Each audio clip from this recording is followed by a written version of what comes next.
Welcome back. Hello, you're watching Unplugged TV India. This is Alice Francis. Let's catch some major updates from around the world. LPG prices for commercial cylinders hiked by Rs 250 on Friday after petrol. Now the prices of commercial cylinders goes up by Rs 250. After the revision, a 19 kg cylinder in the national capital will cost Rs 2,253 per unit. In Kolkata, a cylinder will cost Rs 2,351, while in Mumbai and Chennai it will cost 2,205 and 2,406 respectively. The price of non-subsidized 14.2 kg cylinders, however, was kept unchanged at existing levels. The price of a 14.2 kg LPG cylinder is Rs 949 in the national capital. In some places, a unit cost is Rs 1,000. On March 2022, domestic cooking gas LPG rates were increased by Rs 50 per cylinder as state oil firms ended an over 4.5-month election hiatus in rate revision. Before this, LPG rates were last revised on October 6, 2021. Delhi, Maharashtra, West Bengal, Himachal Pradesh lifts COVID-19 restrictions. The COVID-19 cases have significantly declined in the country with each passing day. Major states are recording a downfall in the daily cases. 3 states, Maharashtra, Delhi, West Bengal and also Himachal Pradesh have decided to lift restrictions imposed for COVID-19. Following the removal of restrictions, wearing of masks will be voluntary. Despite this, citizens are requested to take care of themselves and others by following the rules of health, wear masks, keep a safe distance and get vaccinated against corona. On Friday, India recorded 1,335 new cases and 1,918 recoveries. The active cases of the country has fallen down to 13,672. As the financial year begins, India's GST collection touched a record high in March 2022 at Rs 1,42,095 crore. Official data showed on Friday. The previous record high stood at Rs 1,40,986 crore. Collection in January 2022. On a year-on-year basis, the GST revenue for last month was 15% higher than the collections during the same month last year and 46% higher than the GST revenues in March 2020. As per the ministry, during the month under review, revenues from import of goods was 25% higher and the revenues from domestic transactions were 11% higher than the revenues from these sources during the same month last year. Furthermore, it said that the average monthly gross GST collection for the last quarter of financial year 2022 has been Rs 1.38 lakh crore against the average monthly collection of Rs 1.10 lakh crore, Rs 1.15 lakh crore and Rs 130 lakh crore in the first, second and third quarters respectively. Section 144 imposed in Noida till April 30. In the wake of upcoming festivals, authorities in Gautama Buddha Nagar district of Uttar Pradesh have imposed Section 144 of the Code of Criminal Procedure prohibiting the gathering of 4 or more people in a public space. The imposition of prohibitory order comes ahead of the festival Ramzan, Ram Navami, Ambedkar Jayanti, Mahavir Jayanti and high school and inter examinations. Indo-Nepal rail services to start from April 2, which is from today. Prime Minister Narendra Modi will flag off the first passenger train service on the Bodh Gauge line between Jaishankar in Bihar's Madhubani district to Kurtha in Nepal at a function to be attended by his Nepalese counterpart Seher Bahadur Deuba today.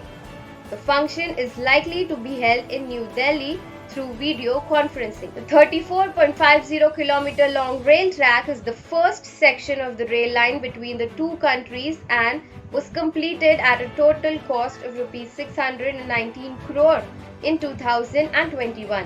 Kurtha is near Janakpur, a pilgrimage destination in Nepal visited by people of both countries. The remaining 34 km rail line will be built in 2 phases. The 17 km long second section will link Kurtha and Bangaha, while the third phase, which is also 17 km, will extend from Bangala to Bhardibas. A 15-year-old Indian boy has built a mobile application to help refugees in Ukraine get help in neighboring countries from locals.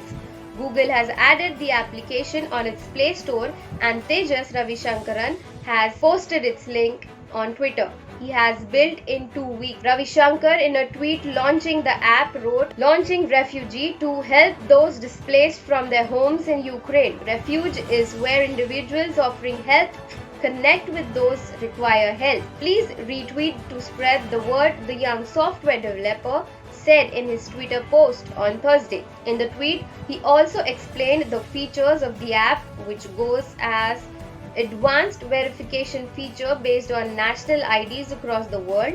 Second is map to find the closest help locations.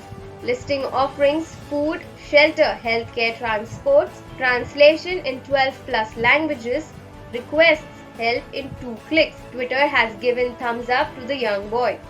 Destruction caused in the Russian invasion of Ukraine, as many as 153 children have been killed so far and 245 children injured since the Russian military invasion of Ukraine on February 24.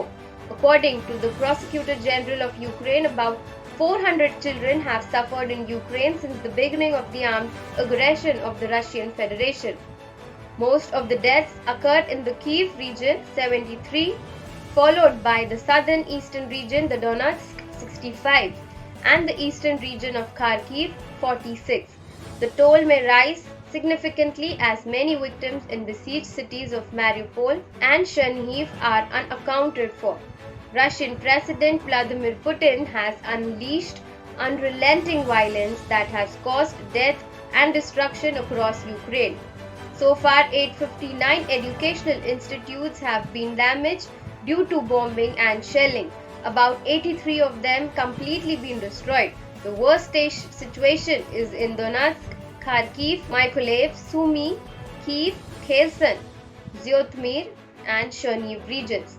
External Affairs Minister S. Jaishankar said that the bilateral relations between India and Russia have continued to grow in many areas, underlining that the meeting is taking place in a difficult international environment quite apart from the pandemic. He said India has always been in favor of resolving disputes through diplomacy. Meanwhile, Russian Finance Minister Sergei Lavrov said Russia will be ready to supply to India any goods which it wants to buy from us. We are ready to discuss. Russia and India have very good relations. Russia eases some curbs on transferring money abroad. Russia's central bank said it was easing restrictions on foreign fund transfers for individuals for a 6-month period. Within a calendar month, individuals have the right to transfer more than $10,000, transfer not more than $10,000 or the equivalent in another currency from the Russian Federation from their account in a Russian bank to their account or to another person abroad, the bank said in a statement. Pentagon weapons shipments arrive in Ukraine. The Pentagon says an initial half-dozen shipments of weapons and other security assistance have reached Ukraine as part of the $800 million package of aid that President Joe Biden had approved on March 16. Russia blocks the humanitarian aid for stranded citizens in Ukraine.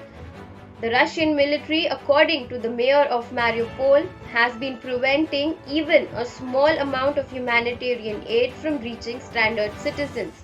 Ukraine also asserted that a humanitarian corridor, as promised, had not been established.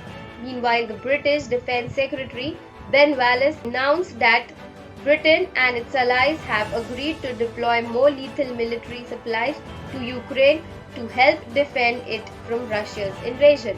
Sri Lanka economic crisis. Protesters demand removal of president. After suffering the worst economic crisis, Sri Lankans lost their cool and marched toward President Gotabaya Rajapaksa's residence on Thursday night. The protest, however, turned violent as the protesters clashed the police, in which one man was critically wounded. The residents have been shaming the government on their way of handling the country's economic downfall. To disperse the protesters, additional force had to be called. They used tear gas and water cannon on the crowd. Protesters also set fire to an army bus parked across the lane leading to Rajapaksa's home. Following the incident, an overnight curfew was imposed in several parts of Colombo, which was lifted on Friday morning. As the diesel is not available on sale across Sri Lanka, the administration is turning off street lights to save electricity. The state electricity has also enforced a 13-hour-long power cut, causing more problems for the residents, leading to a long power cut blackout. According to reports, 12-hour power cuts are scheduled in Sri Lanka on Friday. Singapore reopens its borders to international visitors after 2 years. Singapore fully reopened its borders to all vaccinated visitors Friday after 2-year coronavirus closure, with arrivals saying it felt wonderful to travel again without onerous restrictions. The aviation hub, a key gateway for people arriving in Asia, joins other countries in the region that have recently dropped travel curbs as they shift to living with COVID-19. Previously, only travelers from a handful of places could enter Singapore without quarantining, but from Friday, all vaccinated arrivals just need a negative COVID test. The city's state Changi airport burst with activity as passengers streamed out of the arrival area, while hundreds were lining up in the departure zone to make trips outside Singapore. Thank you for watching Unplugged TV India. If you like the video, please hit like, subscribe and share. This is Alice Francis signing off.